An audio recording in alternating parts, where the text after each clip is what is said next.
তো গাইজ চাহ তাহ খাই আহি পালোঁ। তো এতিয়া গেটখনৰ কাম কৰিম।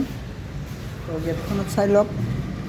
এইটোৰ ডিজাইনটো মানে কালিয়ে কমপ্লিট কৰিছোঁ। তো কালি ব্লগ দিব নোৱাৰিলোঁ।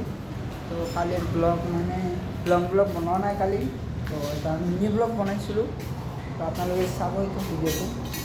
মানে কি কাৰণত লং ব্লগ দিয়া নহ'ল, তো আজি এইটো ভিডিঅ'তে ক'ম। তো এতিয়া নকওঁ, অলপ পিছত সময় পালে বা ভাত চাত খাই কিনে সময় যিমান পাওঁ সেইখন কৈ আছোঁ। তো এতিয়া কাম কৰিব লাগে গাইজ।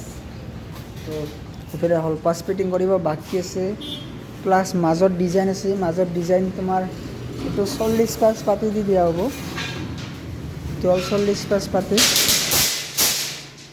তো এইটো দিয়ে দিয়া হ'ব গাইজ মাজত ডিজাইনটো। তো আপোনালোকে চাই থাকক।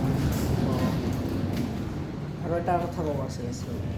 তো গাইজ এইটো জোং আছে, আপোনালোক দেখাইছোঁ জোংটো কেনেকৈ কৰিব। এইটো দেখা হৈছে না গাইজ, এইটো চেম তেনেকুৱাই হ'ব এইটো জোঙো। তো আপোনালোকে চাওক, অলপ পিছত দেখাই আছোঁ আপোনালোকক।